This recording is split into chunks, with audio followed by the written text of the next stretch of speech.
We are here to accompany you, provide benefits, and convey kindness to everyone. Each station, broadcast, share for good. Baik, selamat siang. Assalamualaikum warahmatullahi wabarakatuh. Elover semuanya, senang sekali saya Rizky Setiawan bisa kembali hadir di tengah-tengah Anda pada kesempatan siang hari ini.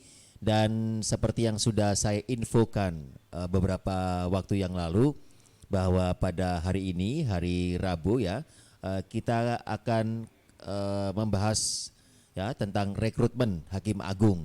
Dan tentunya kami juga saat ini sudah kedatangan tamu spesial dari Komisi Yudisial Jawa Timur, dan juga kami masih membuka peluang untuk Anda berinteraksi ya bersama kami pada pembahasan kita pada siang hari ini melalui WhatsApp Station Surabaya di 081 381 861 247. Anda bisa berkomentar melalui Facebook Station Surabaya maupun melalui YouTube Station dan juga melalui Twitter dan juga Tweets ya, serta Instagram yang menghadirkan show kami atau talk show kami ya pada kesempatan siang hari ini.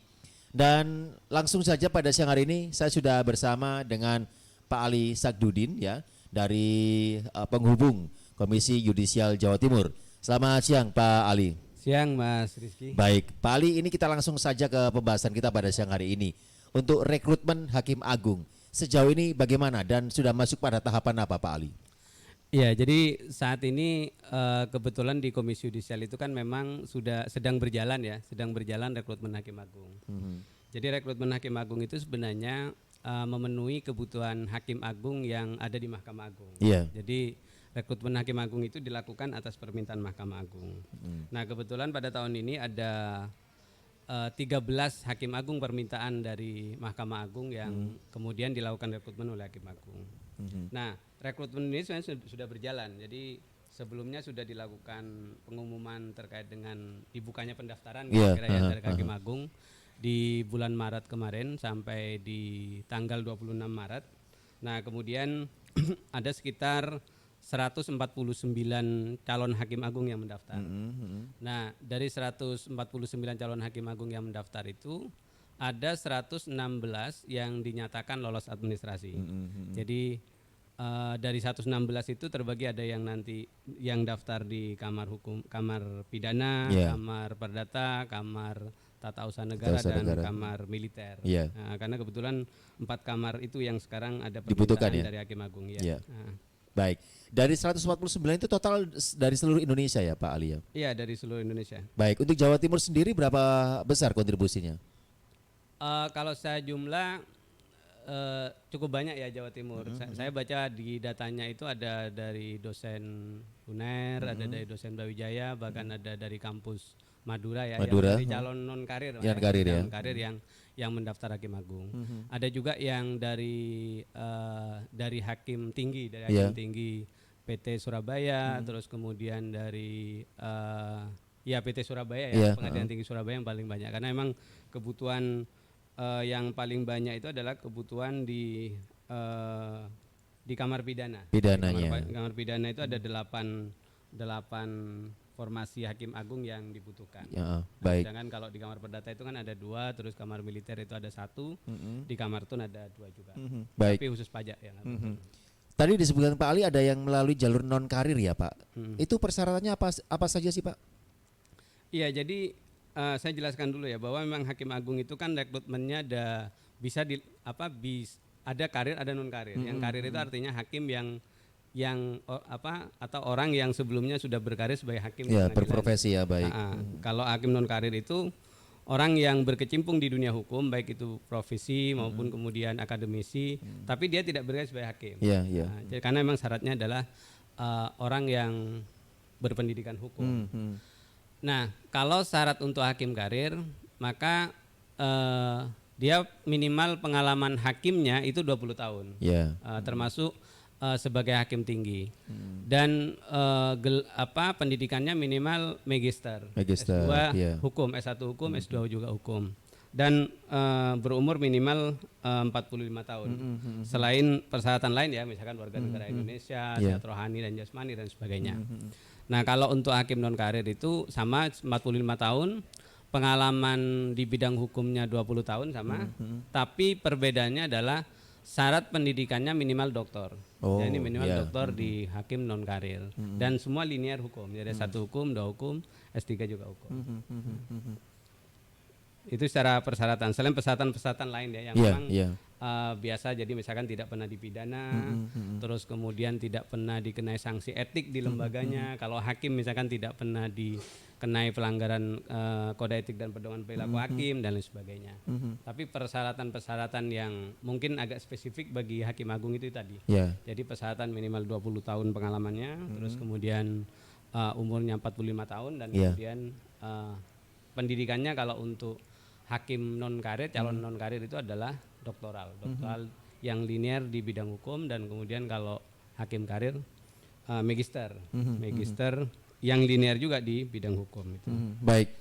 Tadi juga diinformasikan oleh Pak Ali bahwa ini merupakan request ya, permintaan dari MA ya Pak ya? Dari MA. Sebenarnya ini kalau request begitu, kalau untuk rekrutmen dari hakim agung sebenarnya ada masanya tidak sih Pak? Ada kalanya tidak begitu? Ada periodenya bukan? Kalau periodisasi di hakim agung itu tidak ada. Jadi masa kerja hakim agung itu sampai umur pensiun. Oh, sampai pensiun. 70 tahun. Cuman kadang-kadang kan selang bergantinya waktu itu kan ada hakim agung yang mungkin sudah pensiun, ada kemudian hakim agung yang meninggal, kalau nggak salah kemarin itu ada juga hakim agung yang sudah meninggal. Nah, maka tentu akan ada kekosongan. Ada kekosongan hakim agung. Sementara juga perkara di Mahkamah Agung banyak, maka kemudian Mahkamah Agung meminta kepada KAI untuk melakukan rekrutmen hakim agung. Karena memang secara konstitusi itu, secara undang-undang, kewenangan untuk melakukan rekrutmen hakim agung itu ada di Komisi Yudisial. Tapi nanti usernya adalah Mahkamah Agung. Jadi yang menggunakan nanti hasil dari rekrutmen itu Mahkamah Agung. Iya. Artinya tidak seperti jabatan publik lainnya yang ada masanya 5 tahun misalkan sudah harus ganti dan sebagainya. Tidak seperti itu Pak ya, harus sampai pensiun ya. Jadi sampai umur pensiun. Ya baik. Agung. Dan Komisi Yudisial Jawa Timur sendiri sejauh ini bagaimana peran sertanya untuk seleksi hakim agung ini? Iya, jadi kemarin kebetulan di awal rekrutmen hakim agung kami itu kan ya bisa dikatakan menjemput bola. Iya. Jadi kami datang ke beberapa lembaga seperti pengadilan, terus kemudian juga kampus, lembaga-lembaga instansi pemerintah yang lain misalkan menyampaikan terkait dengan rekrutmen hakim agung ini, termasuk juga mendorong agar lembaga-lembaga yang bersangkutan jika memang memiliki orang kira-kira memiliki orang yang memenuhi kualifikasi untuk mengikuti seleksi hakim agung agar diusulkan. Karena kan seleksi hakim agung itu sederhananya dia tidak bisa mendaftar sendiri. Dia harus diusulkan oleh lembaga tertentu. Oh begitu ya, tidak serta-merta mengajukan begitu ya? Iya, jadi misalkan dia diusulkan oleh organisasi masyarakat atau oleh lembaganya. Kalau misalkan dari hakim tinggi misalkan itu biasanya juga diusulkan oleh lembaganya, lembaga Mahkamah Agung misalkan. Jadi dia walaupun dia misalkan dia yang mendaftar, tapi harus ada pengusul yang kemudian mengusulkan dia untuk direkrut sebagai calon hakim agung untuk mengikuti seleksinya ya. Baik. 149 secara nasional, kemudian Jawa Timur juga berkontribusi. Lantas kemudian untuk tahapan berikutnya, apakah nantinya Komisi Yudisial Indonesia misalkan ya, itu kemudian apa ya istilahnya melihat masing-masing profil itu kemudian diajukan oleh Mahkamah Agung, seperti itu ya tahap? Jadi gini, 149 itu pendaftar. Nah, yang dinyatakan lolos admisi 116. Iya benar. Nah, sekarang kan sudah selesai tahap administrasi. Jadi administrasi. ada 116 ini akan administrasi itu. Nah, setelah proses ini itu ada namanya seleksi kualitas. Kualitas. Semacam fit and proper test begitu? Belum. Jadi seleksi kualitas itu nanti calon itu akan dilihat kualitasnya. Jadi misalkan kalau dia hakim maka dia diminta putusan-putusannya selama jadi hakim seperti apa, nanti itu dipelajari. Termasuk juga kalau akademisi misalkan karya ilmiahnya seperti apa yang berkaitan dengan bidang hukum. Termasuk juga dia juga akan ditanya berkaitan dengan tanya apa persoalan-persoalan yang berkaitan dengan pelanggaran KPPH. Kira-kira pendapatnya seperti apa, visi misinya seperti apa dan sebagainya. Termasuk juga diminta menulis karya ilmiah di tempat. Oh. Jadi ya. pada saat itu dia langsung menulis ilmiah di tempat. Cuman memang saat ini semua proses itu dilakukan secara daring. Kalau sebelumnya kan dilakukan secara langsung, hadir ke satu lokasi dan kemudian melakukan itu. Karena kondisi pandemi begini dilakukan secara daring, kecuali nanti di tes kesehatan dan wawancara yang dilakukan secara langsung. Total ada berapa tahapan, Pak Ali? Ada sekitar, kalau dari awal ada sekitar 5 tahapan ya. 5 dari tahapan. saat dibukanya pendaftaran, kemudian dinyatakan lolos administrasi, terus kemudian Kelayakan ya. Jadi seleksi kualitas, Kualitas, terus kemudian seleksi kesehatan dan kepribadian, terakhir itu wawancara. Untuk tahapan KY, karena nanti setelah dinyatakan lolos oleh Komisi Yudisial, maka nanti KY akan mengusulkan calon ini kepada DPR untuk dimintai persetujuan. Jadi nanti pengusulannya ya, pengajuannya kepada DPR itu kira-kira 1:1 kira-kira istilahnya begitu. Jadi kalau misalkan ada 13 calon hakim agung yang diminta oleh Mahkamah Agung, maka KY nanti akan mengajukan kepada DPR untuk dimintai persetujuan 13 orang calon hakim agung itu, sesuai dengan formasi yang dibutuhkan. Artinya dari Komisi Yudisial itu belum final, Pak ya, untuk keputusannya. Nanti akan terakhir digedok oleh DPR begitu. Iya, jadi nanti persetujuannya di DPR. Nah, cuman memang DPR punya kewenangan untuk menyetujui, punya juga untuk tidak menyetujui. Dan kalau sudah disodorkan 13 nama itu, artinya DPR harus menyetujui semuanya atau beberapa bisa begitu disetujui? Kalau dari pengalaman selama ini ada kalanya DPR itu menyetujui 100%. Ada juga pengalaman DPR yang tidak menyetujui beberapa misalkan. Jadi nanti kewenangan DPR kan untuk menyetujui apakah disetujui semua atau tidak. Jadi tidak ada keharusan juga untuk DPR untuk menyetujui menyetujui semuanya. Tapi gimana? Kalau misalkan ada yang tidak setuju, bagaimana dari langkah KY? Apakah dikembalikan ke DPR untuk mencari lagi penggantinya atau bagaimana, Pak Ali? Ya kalau tidak disetujui karena proses di KY itu sudah dianggap selesai ya. Kalau sudah masuk ke DPR itu artinya proses di KY sudah dianggap selesai. Maka kalau tidak disetujui berarti yang disetujui itu saja yang nanti akan dilantik menjadi hakim agung. Kalau misalkan ada 10 calon hakim agung yang diajukan misalkan dan 2 orang tidak diajukan, berarti 8 orang itu yang 8 orang. dilantik. Artinya tidak sesuai dengan kebutuhan dari MA juga ya berarti ya? Iya, bisa jadi begitu. Jadi kalau misalkan pun nanti MA merasa membutuhkan tambahan misalkan karena kurang, misalkan karena volume perkara yang besar misalkan di Mahkamah Agung, ya nanti dilakukan rekrutmen ulang. Dilakukan rekrutmen ulang terhadap berapa jumlah yang dibutuhkan terhadap hakim agungnya. Nah, kemudian prosesnya juga sama. Prosesnya sama dari awal lagi. Dari awal lagi. Oh begitu. Jadi misalkan 13 dari KY ini mengajukan ke DPR, kemudian yang di approval cuma 10 orang, yang 3 orang ternyata tidak, dan kemudian dilantik kan Pak Ali ya. Dilantik kemudian ternyata dari MA masih membutuhkan karena kuotanya memang 13 orang begitu. Artinya proses perekrutannya kembali nol lagi ya dari KY ya. Iya, dimulai dari awal lagi. Makanya kadang-kadang KY dalam setahun itu merekrut hakim agung itu bisa lebih dari 1 kali. Begitu. Bisa 2 kali sesuai dengan permintaan dari Mahkamah Agung. Cuman memang ada catatan. Jadi bagi calon yang sudah mendaftar 2 kali secara berturut-turut, maka dia tidak bisa mendaftar lagi. Jadi dia harus berjedah dulu. Berjedah dulu nanti baru ikut di berikutnya. Termasuk yang non karir ya? Iya, untuk semua. Karir dan non karir. Iya, baik. Elomers semuanya, kalian bisa berinteraksi bersama kita di sini dengan Pak Ali Sagdudin dari penghubung Komisi Yudisial Jawa Timur. Anda bisa menyampaikan pertanyaan, komentar serta pendapat-pendapat Anda seputar rekrutmen dari Hakim Agung ya.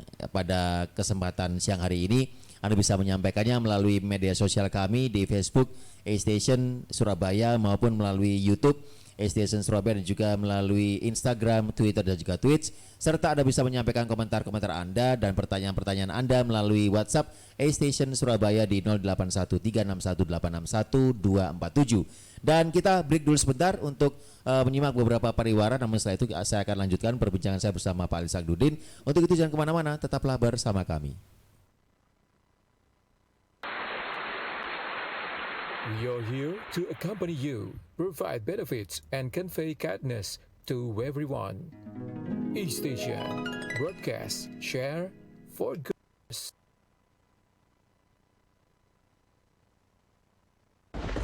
Gempa bumi! Wah! Semua orang sudah tidak asing lagi dengan kata gempa bumi tentunya. Gempa bumi merupakan suatu penanda bahwa bumi kita ini aktif dan terus bergerak. Dahulu, daratan benua kita saling berdekatan. Tetapi karena proses pergerakan bumi yang terjadi selama berjuta-juta tahun, lalu menyebabkan terpisahnya daratan dan naiknya beberapa dasar laut ke permukaan hingga seperti sekarang ini.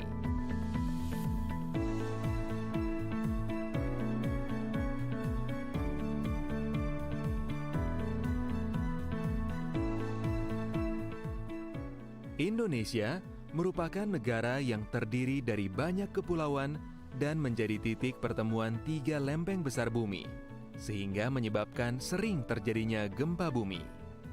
Peristiwa gempa bumi terjadi secara berkala dan berulang-ulang. Sebagai contoh, gempa bumi di Aceh terjadi pada tahun 1861, 1907, dan terakhir pada tahun 2004 yang menyebabkan tsunami dengan korban meninggal 60.386 jiwa. Peristiwa gempa bumi di Selat Sunda terjadi pada tahun 1883 dengan meletusnya Gunung Krakatau yang mengakibatkan tsunami besar pada waktu itu. Gempa bumi di Yogyakarta terjadi pada tahun 1867, 1937, 1943, 1981, dan terakhir tahun 2006 yang mengakibatkan korban meninggal 5.199 jiwa. Selanjutnya, gempa bumi di Ende Flores terjadi pada tahun 1989 dan tahun 1992. Gempa bumi di Sulawesi terjadi pada tahun 1927, 1938, 1968, dan tahun 1996. Contoh terakhir, peristiwa gempa bumi yang terjadi di Papua pada tahun 2009. Rentetan peristiwa gempa bumi membuat kita lebih waspada dan siap dalam menghadapi bencana karena gempa bumi bisa terjadi kapan saja selama bumi masih bergerak.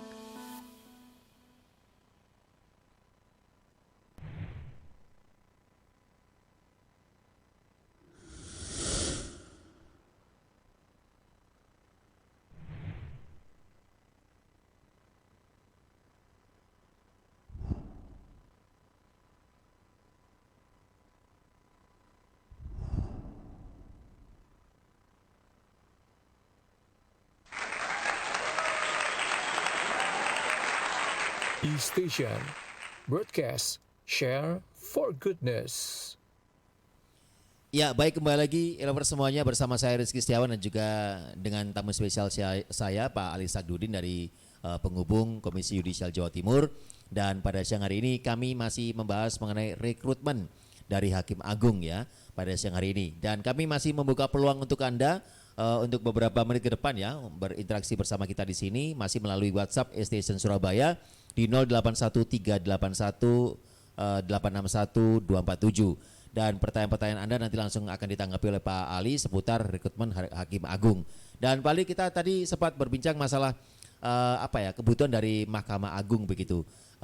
Kemudian dari beberapa kamar yang tadi disampaikan adalah pidana, ada perdata, kemudian ada tata usaha negara dan sebagainya.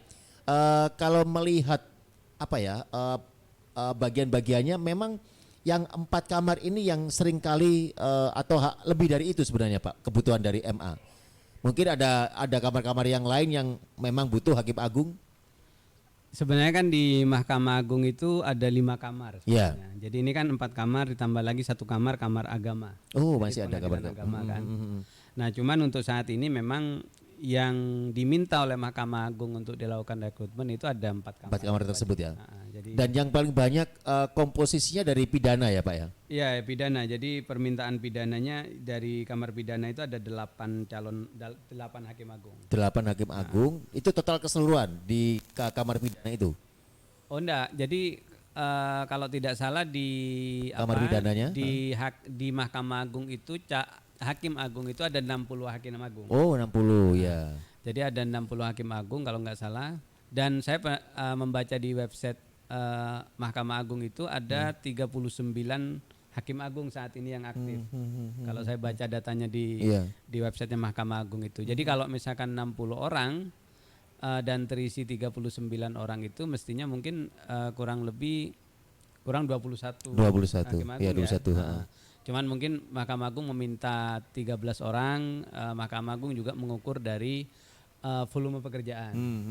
Karena kan 60 orang itu sebenarnya kan tidak harus penuh. Iya, iya. Nah, kan mungkin Mahkamah Agung mengukur dari volume pekerjaan yang ada di Mahkamah Agung, volume perkara yang masuk ya. Dan 13 orang itu mungkin sudah dianggap cukup. Gitu. Nah, ini berbicara komposisi Pak Ali ya. Tadi ada yang melalui jenjang karir dan juga non karir. Yang non karir sama karir ini komposisinya berapa persen Pak? Oh, kalau itu bebas. Oh, bebas ya. Jadi kompetisinya bebas. Jadi memang yang saat ini pendaftar karir itu lebih banyak, tapi secara regulasi itu tidak ada ketentuan berapa yang mendaftar. Harus berapa persen persentasenya ya, antara non karir dan karir ya. Juga terbuka. Jadi tidak ada prioritas mana yang diprioritaskan, mana apakah hakim karir yang diprioritaskan, apakah non karir yang diprioritaskan. Jadi tergantung dari hasil seleksinya seperti apa. Nah, hasil seleksi nanti yang menentukan siapa yang akan diloloskan untuk diajukan ke DPR. Dan tadi Pak Ali juga menjelaskan bahwa mereka tidak bisa serta-merta mengajukan diri untuk mendaftar untuk pemilihan rekrutmen hakim agung. Itu yang non karir. Yang karirnya apakah memang seperti itu perlakuannya? Di karir juga sama. Sama jadi, ya. Cuman kalau karir bisa saja misalkan Mahkamah Agung yang mengajukan, karena kan lembaga di internal Mahkamah Agung mungkin ya. Bisa Mahkamah Agungnya atau mungkin pengadilan tingkat tingginya mungkin yang mengajukan. Karena lembaga tempat dia bekerja bisa menjadi lembaga pengusul. Misalkan dosen bisa saja diusulkan oleh kampusnya misalkan, atau lembaga yang advokat misalkan bisa juga misalkan diusulkan oleh lembaganya dia bekerja, atau profesi-profesi lain. Misalkan bidang hukum di lembaga atau di instansi apa, misalkan di kantor pajak misalkan, karena ini kebetulan juga hakim tun itu yang dibutuhkan sebenarnya hakim tun yang spesialisasinya pajak. Bisa juga lembaga tempat dia bekerja mengusulkan. Dari 149 kemudian terpilih 116. Apa sih Pak Ali yang biasanya bikin mereka ini tidak lolos seleksi? Kalau itu tergantung ya. Jadi tergantung tergantung dari kemampuan calon. Karena kan kemampuan calon beda-beda. Bisa saja misalkan dia karena misalkan di proses tahapan ini misalkan di proses seleksi ke kualitas misalkan, bisa saja misalkan dia punya kelemahan di pengetahuan tentang KPPH misalkan, bisa juga misalkan karena faktor lain. Jadi sangat tergantung, sangat spesifik, tergantung dari kemampuan masing-masing calon kalau itu. Kalau dari sekarang kan masih proses administrasi ya.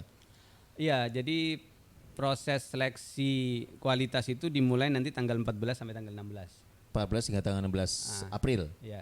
Oh, baik. Maret. Maret ya. Maret. Berarti sekarang sudah selesai dong Pak Ali berarti.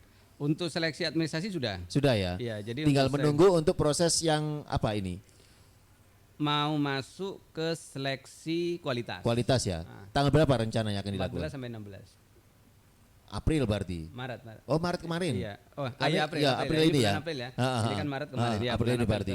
Baik. Dan itu di Jakarta juga dilakukannya. Di Jakarta, tapi ini dilakukan secara daring. Karena sekarang kondisi pandemi, maka ini dilakukan secara daring. Kalau sebelumnya dilakukan ke Jakarta semua. Jadi kumpulkan di satu tempat dan kemudian diseleksi.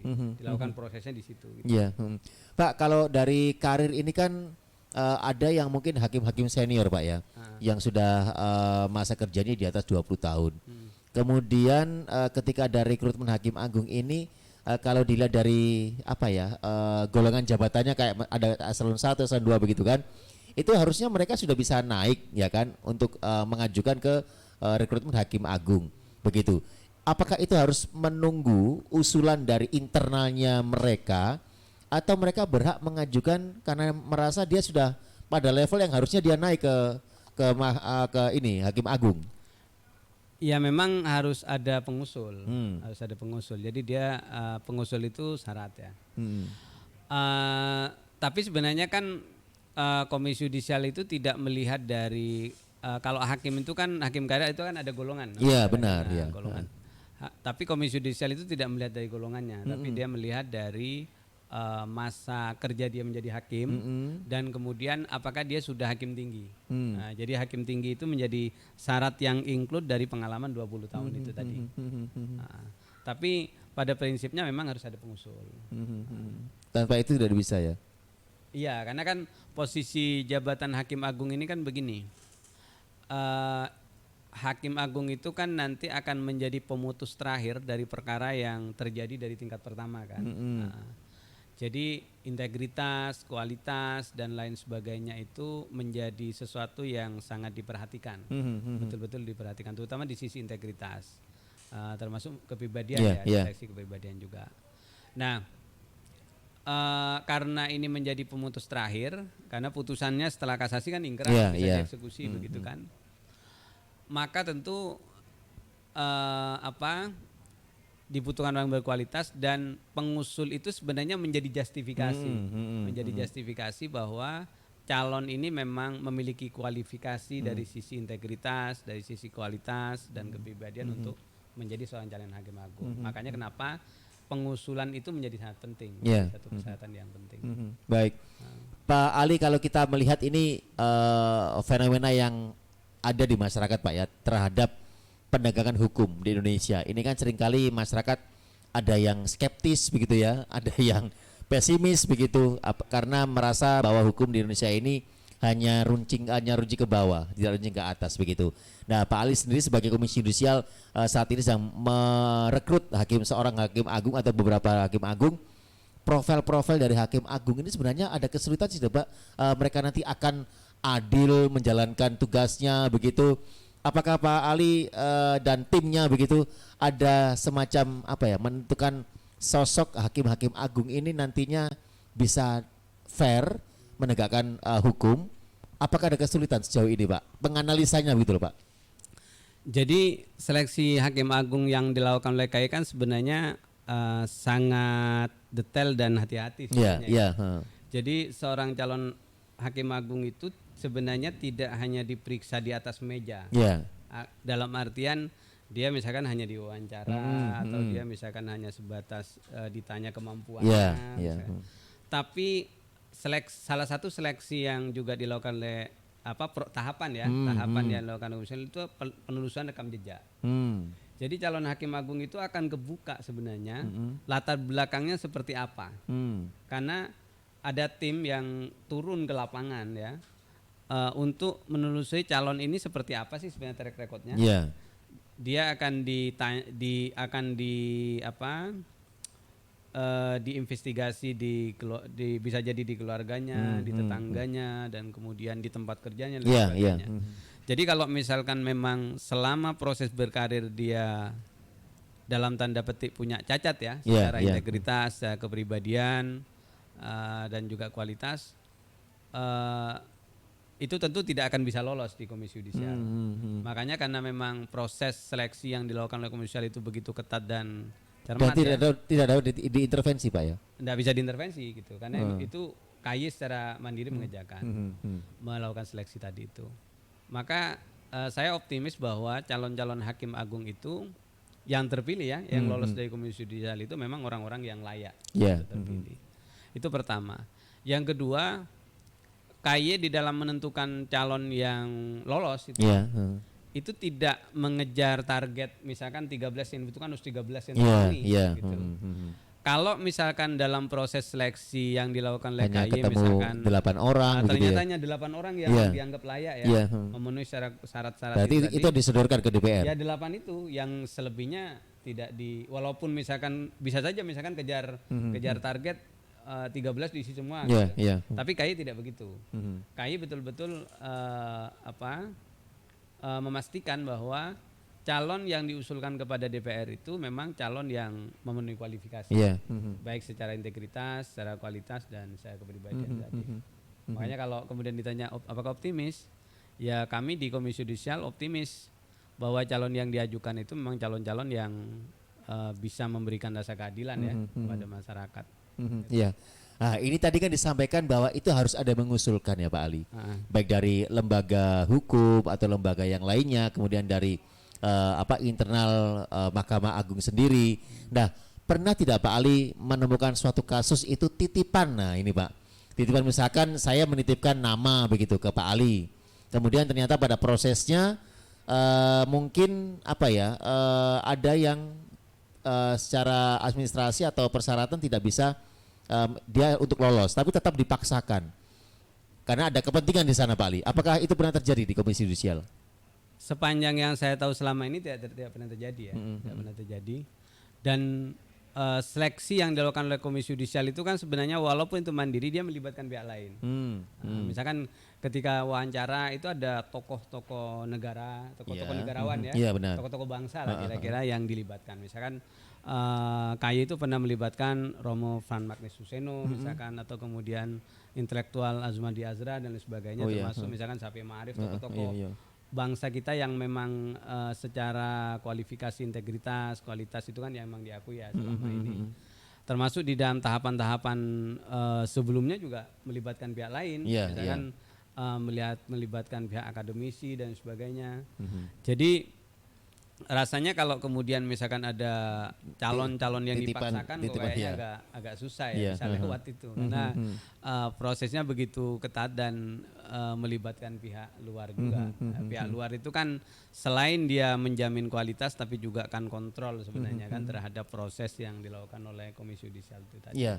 Artinya ketika nama-nama tadi itu terkumpul yang dari awalnya 149 ya Pak, itu dari Komisi Yudisial Jawa Timur.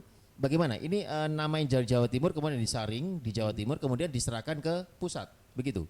Oh enggak, jadi kami kemarin hanya menjemput bola gitu ya. Mendorong agar kampus, pengadilan, lembaga-lembaga pemerintahan yang lain misalkan, agar kalau misalkan ada di antara anggotanya misalnya atau pegawainya, kalau kampus dosennya misalkan yang memenuhi kualifikasi agar didorong kira-kira. Karena ya memang kami membutuhkan orang-orang terbaik kira-kira yang terpilih. Jadi kami membutuhkan orang-orang terbaik yang mendaftar dan sehingga yang terpilih nanti adalah yang terbaik dari yang terbaik. Tapi tetap melalui KY Jatim kan Pak? Pengusulannya kemarin bisa melalui meminta pendampingan kami ya, karena kemarin via online kan, atau bisa juga mandiri. Tapi kemarin memang kebanyakan mandiri sih, mandiri. Itu kemarin. Nah kalau di proses seleksi kualitas ini memang semua penuh di pusat Jakarta pelaksananya. Jadi KYRI yang melakukan, ada tim-tim yang dibentuk oleh Komisi Yudisial. Nah mungkin di proses selanjutnya biasanya kita dilibatkan, misalkan di penelusuran rekam jejaknya dan lain sebagainya. Nah itu biasanya nanti agak kombinasi biasanya ya. Jadi ada unsur dari kita, ada unsur dari ada pembagian tugasnya ya begitu ya. Gitu. Ada target nggak Pak Ali kapan nanti akan dilantik ya hakim agung itu? Iya nanti sampai tahapan ya. Cuman saya nggak itu kan ada skemanya kira-kira, ada jadwalnya ya. Saya tidak hafal pastinya tanggal berapa, tapi mungkin kira-kira di bulan Juni atau bulan Juli sudah. Juni-Juli ya, sudah bisa diputuskan ya siapa yang akan menjadi hakim agung ya. Iya mungkin udah masuk di DPR mungkin. Baik. Terakhir Pak Ali sebagai closing statement, ada yang ingin disampaikan oleh para calon hakim agung ini ataupun kepada masyarakat terkait rekrutmen hakim agung. Silakan Pak Ali. Iya jadi proses seleksi Hakim Agung ini kan dilakukan secara terbuka. Iya. Jadi nama calonnya juga bisa, siapa calon-calonnya yang terpilih juga bisa akses melalui websitenya Komisi Iya. Yudisial. Jadi ada di sana surat keputusan Mahkamah Agungnya, surat keputusan Komisi Yudisialnya siapa-siapa yang layak, siapa-siapa yang diloloskan seleksi itu. Nah, yang kedua, dalam proses seleksi ini sebenarnya juga transparan, masyarakat itu bisa memberikan masukan. Kalau misalkan masyarakat sebenarnya bisa ikut mengontrol juga, sebenarnya bisa terlibat. Jadi masyarakat bisa memperhatikan nama-nama yang mendaftar itu siapa, sehingga masyarakat kalau mengetahui latar belakang dari beberapa calon yang mendaftar itu, misalkan rekam jejaknya baik atau rekam jejaknya tidak baik, misalkan itu bisa diinformasikan ke Komisi Yudisial. Ada nomor, ada alamat email, ada hotline-nya juga ya. Ya, yang sudah disiapkan. Di surat putusan itu sudah ada alamat emailnya. Nah, itu akan menjadi pertimbangan penting bagi Komisi Yudisial untuk menentukan calon itu layak atau tidak. Karena nanti dari beberapa data itu akan dikombinasi dan melibatkan KPK juga, karena kan termasuk juga pelaporan LHKPN-nya seperti apa, kekayaannya seperti apa, nanti Komisi Yudisial bekerja sama dengan KPK. Ya, dan untuk masyarakat supaya tidak henti-hentinya untuk terus percaya ya bahwa hukum di negara kita bisa masih cukup adil ya. Iya, jadi yang bisa dilakukan masyarakat untuk ikut berpartisipasi dalam rekrutmen calon Hakim Agung ini, memberikan masukan misalkan. Jadi bisa mempelajari calon-calon yang ada itu siapa saja, nama-namanya, dan kebetulan ada yang kenal, ketahui latar belakangnya kayak apa misalkan. Nah, itu bisa diinformasikan ke Komisi Yudisial. Kalau misalkan latar belakangnya baik atau latar belakangnya tidak baik dan sebagainya. Jadi itu akan menjadi catatan penting Komisi Yudisial untuk dipertimbangkan. Masukan-masukan dari masyarakat ya Pak Ali. Baik, Pak Ali, terima kasih sudah hadir di Studio Station pada kesempatan siang hari ini. Semoga apa yang kita bicarakan bermanfaat Pak Ali ya. Amin Mas. Baik, demikian tadi Elover semuanya perbincangan saya bersama dengan penghubung dari Komisi Yudisial Jawa Timur, Bapak Ali Sagdudin. Terima kasih juga bagi Anda sudah setia menyimak perbincangan kita pada siang hari ini melalui media sosial kami di Facebook Station Surabaya dan juga melalui YouTube Station Surabaya, Instagram, Twitter dan juga Twitch. Dan semoga apa yang kita bicarakan bermanfaat untuk Anda semuanya. Kita ambil yang baik dan kita buang yang buruk. Akhirnya saya Rizky Setiawan pamit undur diri. Selamat siang dan sampai jumpa. Assalamualaikum warahmatullahi wabarakatuh.